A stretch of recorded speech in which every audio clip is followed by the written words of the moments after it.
je m'appelle Paul Grandjean, mais mon alias c'est Paul Addict, donc mon nom d'artiste. Je fais un peu de graphisme et de la musique aussi. Et voilà, j'étais invité à travailler sur Art Truc et Troc, donc l'exposition là. Une exposition qui est donc, comme son nom l'entend, de l'art et du troc. Et un peu de trucs justement, des trucs qui veulent dire un peu des installations, de la scénographie, un peu pas mal de styles d'art assez modernes, qui m'a invité pour une action dans le Perrier, une action de promotion pour la marque Perrier, de créer des fûts qui ressemblent à des canettes, qui font à peu près 1m20 de haut sur 50 cm de haut. Il y en avait beaucoup de rigolotes, comme par exemple je t'offre une nuit avec moi, signée avec plein de petits cœurs, je ne sais pas qui.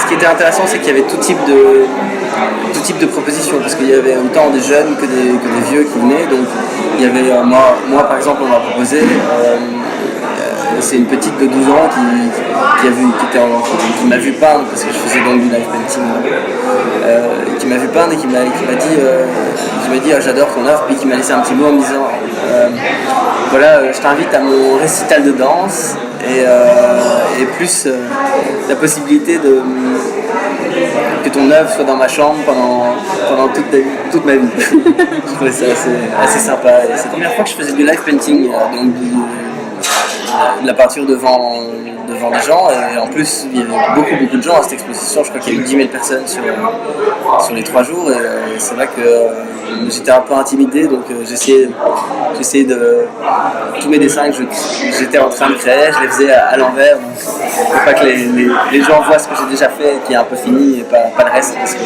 j'étais un peu... Mais au fur et à mesure que la journée s'est passée, au fur et à mesure les gens venaient me voir, et au final ils étaient plutôt intéressés par le live painting, et pour pouvoir aussi me poser des questions par rapport à mon œuvre, de savoir où j'allais et qu'est-ce que je faisais et comment je le faisais. Et dont beaucoup de jeunes d'ailleurs qui m'ont demandé, qui aiment bien à mon avis la peinture, et qui ont demandé des conseils. C'est très cérébral, c'est très mental, c'est un peu... En fait, mon inspiration vient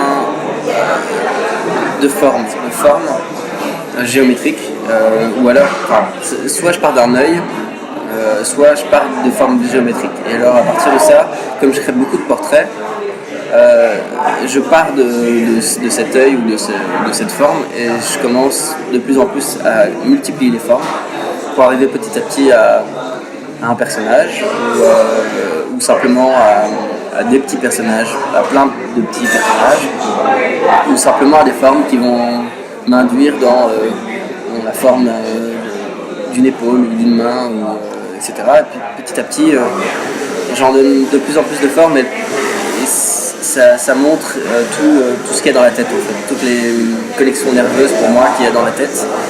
Toutes ces petites formes représentent ces connexions nerveuses, et m'aident à dire bon voilà, comme je les crée petit à petit, et que je laisse l'inspiration venir grâce à ces formes, au départ j'ai pas de vision finale de mon œuvre.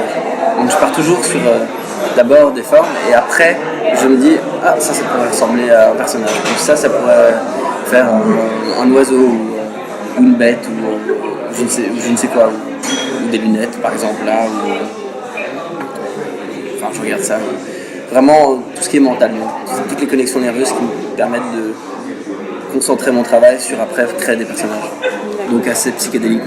Le même lien que ce que je viens de dire, c'est très tout ce qui se passe dans des connexions nerveuses dans la tête, malgré que ma musique est donc psychédélique, électronique psychédélique, mais elle garde ce côté très joyeux, alors que dans mon œuvre, dans mes œuvres, souvent il y a beaucoup de tristesse, donc c'est une sorte de mélancolie qui va s'imprégner entre les deux. Voilà, on pourrait dire ça. La musique, ça fait depuis que j'ai 4 ans, mais j'ai d'abord commencé par beaucoup d'années de piano, puis de la guitare, avant de me pencher sur l'électronique. J'ai d'abord mixé de mes 15 à mes 20 ans, on va dire.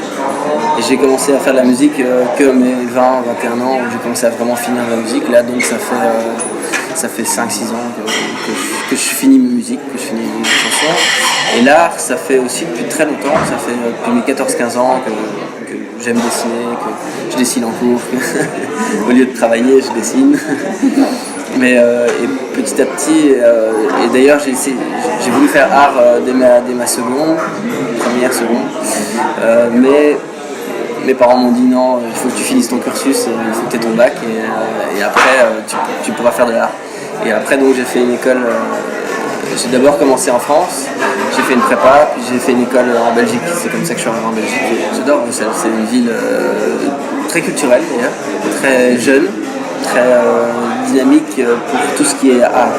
Après je connais pas beaucoup Bruxelles sur une autre façon. Comme je connais Paris, on va dire, je connais plus Bruxelles justement sur la culture, sur la musique, sur tout ce qui est... Parce que grâce à mon école, grâce à la collection que je me suis faite. Et donc je recommande à tous les artistes de venir s'impliquer à Bruxelles. Au prochain challenge, là j'ai une expo en mars dans un golf, c'est en Belgique. En Belgique. Ça sera sur mon site internet.